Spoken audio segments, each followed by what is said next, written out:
Hello दोस्तों। भारत के एक प्रचलित और जाने माने राजनेता जिसे लोग बचपन में मुन्ना के नाम से जानते थे, किसी ने सोचा भी नहीं होगा कि एक साधारण से परिवार में जन्मा, जिसके पिताजी पेशे से एक चिकित्सक थे, वो लड़का आगे जाके बिहार के मुख्यमंत्री बनेगा और सत्ता पर ऐसे काबिज करेगा, जिस भी गठबंधन को सपोर्ट करेगा उस गठबंधन की सरकार बन जाएगी। तो चलिए आज बात करते हैं उसी एक छोटे से बालक मुन्ना के बारे में।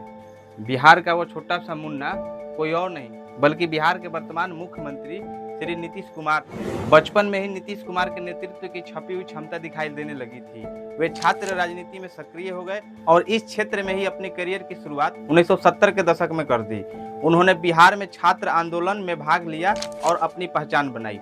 उनका जुड़ाव जेपी आंदोलन में हुआ, जो बिहार में छात्र और सामाजिक बदलाव के लिए एक बड़ा आंदोलन था। नीतीश कुमार की राजनीतिक यात्रा ने तब नई दिशा पकड़ी जब उन्होंने समता पार्टी के संस्थापक जॉर्ज फर्नांडिस के साथ मिलकर अपनी राजनीतिक शुरुआत की। 1989 में उन्हें जब पहली बार विधानसभा चुनाव में सफलता मिली और बिहार विधानसभा में सदस्य बने, इसके बाद उनकी राजनीति की दिशा में कई महत्वपूर्ण बदलाव देखे गए। 1990 में नीतीश कुमार को बिहार के मंत्री के रूप में कार्य करने का अवसर मिला, लेकिन उनकी असली इतिहास 2005 में लिखा गया, जब उन्होंने बिहार के मुख्यमंत्री के रूप में शपथ ली। इस समय बिहार में एक ऐसी सरकार की आवश्यकता थी जो राज्य को नए रूप में डाल सके और अपराधीकरण, भ्रष्टाचार और बुनियादी सुविधाओं की कमी से निपट सके। नीतीश कुमार के मुख्यमंत्री बनने के बाद उन्होंने सार्वजनिक वितरण प्रणाली, स्वास्थ्य, शिक्षा, सड़कों की स्थिति में सुधार के लिए कई योजनाएं शुरू की। उनके नेतृत्व में बिहार ने अपराध के मामले में सुधार देखा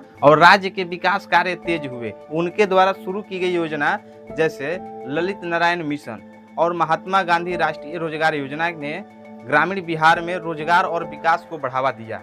नीतीश कुमार का कार्यकाल हमेशा से विवादों में घिरा रहा, लेकिन उन्होंने हमेशा बिहार की जनता और विकास के कल्याण के लिए काम किया। 2014 में उन्होंने बीजेपी के साथ अपना गठबंधन तोड़ा और महागठबंधन में शामिल हो गए, जबकि 2017 में फिर से बीजेपी के साथ गठबंधन किया। उनकी राजनीति में यह बदलाव दिखाता है कि वे राजनीतिक स्थिति के हिसाब से खुद को ढालने में माहिर है, लेकिन हमेशा जनता के हित के लिए फैसला लेते हैं। नीतीश कुमार की पहचान उनकी प्रशासनिक क्षमता, ईमानदारी और मेहनत के कारण बनी। उन्होंने राज्य में बुनियादी ढांचे को मजबूत किया, शिक्षा और स्वास्थ्य के क्षेत्र में सुधार किया और राज्य को एक नई दिशा दी। बिहार में कानून व्यवस्था को मजबूत बनाने के लिए नीतीश कुमार जी ने कई महत्वपूर्ण कदम उठाए। उनके पिछले कार्यकाल को देखते हुए आज यह कहा जा सकता है कि आज नीतीश कुमार बिहार के एक सबसे प्रभावशाली नेताओं में से एक हैं।